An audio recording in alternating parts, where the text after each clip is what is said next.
Morning. I have to say it's been a great morning for me. When some of my best friends realized that my chapel speech is today, they showed tremendous support, as always, by saying, "Ugh, please don't tell me you're doing a math talk." Well, maybe a little bit. I would like to discuss with you some of the juicier questions I've been thinking about. At some point in my speech, I might even discuss an equation. But most of all, the point of this speech is to introduce to you a concept that may not be familiar to all of you. It is the concept called heartfulness. This concept was first introduced to me by my kendo teacher. Kendo is the Japanese martial art of the sword, which I practice every Tuesday at Appleby and every Sunday morning in Etobicoke. Now, heartfulness is a very important concept in the martial arts. It's a bit hard to define, but you can think of it using the following physical analogy. So footwork is really important in kendo. In fact, at the high school level, footwork is often what dominates the outcome of a match. So we do this footwork exercise during every training session. The exercise is called hayasuburi. So you start from a static position, you take one step forward, then you take one step backward, back to the original position, then forward, backward, and repeatedly. The trick is, this drill gradually speeds up, and as it speeds up, we, the practitioners, look more and more like a sort of pendulum. Our center of gravity, it becomes harder to really shift our center of gravity along with our step. And instead, our legs just sort of swing back and forth. And that's not good, because the point of the drill is to practice shifting our center of gravity. And just like in this drill, as our lives become faster and busier, it becomes harder to shift our center of gravity to whatever we're doing in the moment. And heartfulness is the concept of shifting our center of gravity to whatever we're doing in the moment. So if you're playing music, heartfulness means playing with passion, but also it means being acutely aware of every single imperfection in every single note you are playing. And if you are doing math, heartfulness means always questioning what you think you know and relentlessly asking the next question. And since we're on the topic of math, let me talk about something that I've never really addressed in public. I used to hate mathematics. 5 years ago, I left China to come study at Appleby. And before that, the school I went to in China was one of the most competitive schools there. Some of you may have heard of it. It's called Shanghai Foreign Language School. And the admission process for Shanghai Foreign Language School is as competitive and intense as that of any university. The performance of a student in subject areas such as math contests since grade 1 is taken into account when you apply for the school in grade 6. And even though many claim otherwise, my personal feeling was that marks was the only thing that mattered. Marks. It's remarkable how people like Leonhard Euler and Isaac Newton are able to take numbers and transform them into the most elegant expressions that reveal glimpses of the universal truths. And yet we are still able to take numbers, put them onto sheets of papers that ruthlessly determine the fate of our next generation. And that was my first encounter with mathematics. It was a subject area in which I had to win. And indeed, that was how I was trained in mathematics, to win. And I absolutely detested it. My mathematics was like the sword of a swordsman who never stopped killing.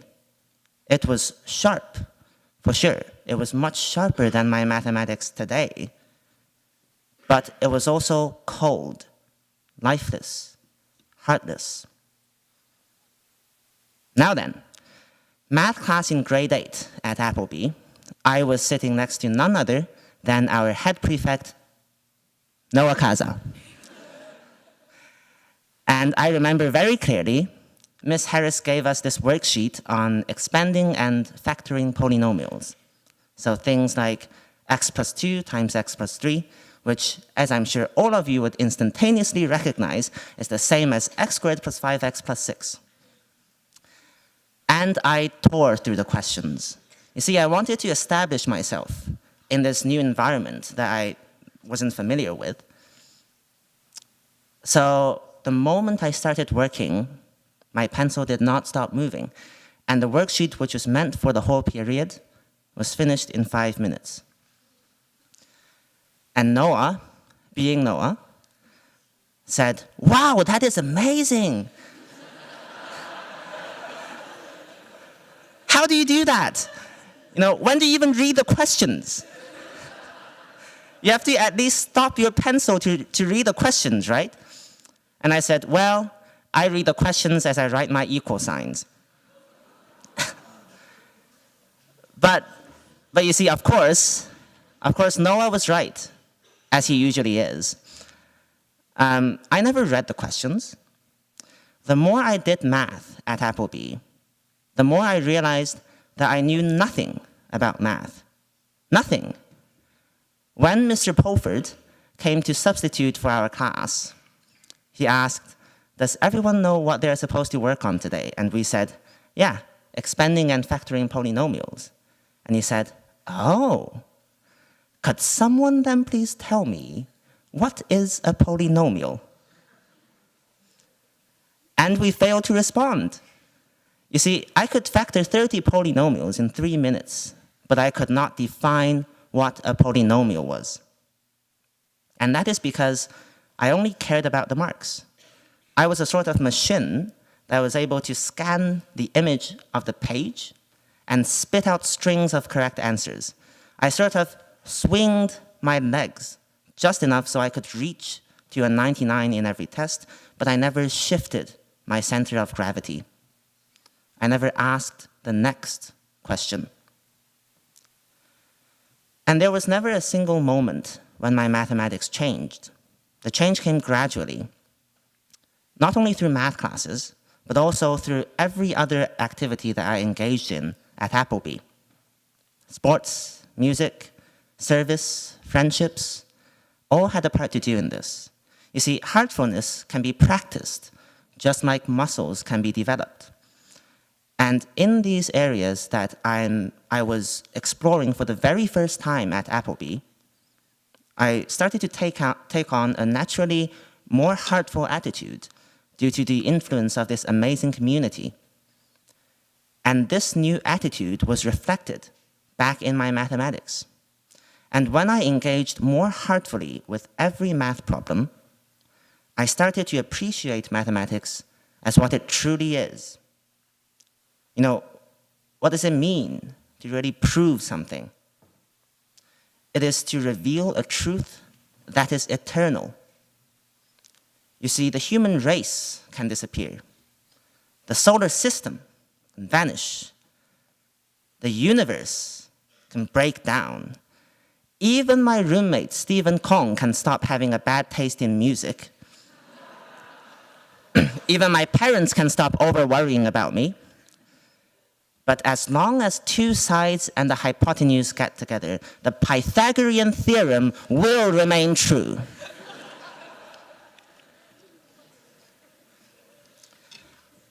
Now then, what happens when we apply this sort of heartful attitude to other things in our lives? What happens when we apply this attitude to other individuals? When we apply a heartful attitude to other people around us, we are able to see them as who they truly are, without preconceptions about their shortcomings or even strengths, just as another human being, as vulnerable as we are, suffering as we do. When we shift our center of gravity for someone else, compassion arises. And when we shift our center of gravity into the position of someone else, we literally suffer with them. When entire communities are willing to shift their centers of gravity, that is like a disturbance in a celestial gas cloud, which is the start of star formation. And that is how communities get to shine brightly as the sun. And finally, there are those who shifted their center of gravity. Indeed, they threw their whole selves away for what they believed to be good for those who they loved. And in tomorrow's chapel service, we will be remembering the great deeds of these men and women. But alas, heartfulness is not omnipresent in our society. The greatest enemy of heartfulness is what is called the tyranny of common sense. This must be true because everyone knows it's true. This has to be done this way because it's never been done any other way. Don't ask me what this means because everyone knows what this means. This kind of attitude is unfortunately common in our world. In math classrooms, for sure, but also in political debates, also in social upheavals, and also in every single violent act. You see, heartfulness takes a constant effort, and the moment we stop pushing, the human system begins to break down. And if we were to live unheartfully, then my pet squirrel, as Mr. Pulford would say, my pet squirrel can live better than we do. So I really do hope that all of us, as the leading grades of Appleby, are able to live heartfully. So let me end with a story. Many Kendo practitioners also practice another art called Iaido. Iaido is where they practice with real sharp katana blades. And obviously, we can't just cut each other with real sharp katana blades. We would die. So what we do instead is we practice empty cuts in the air by ourselves again and again.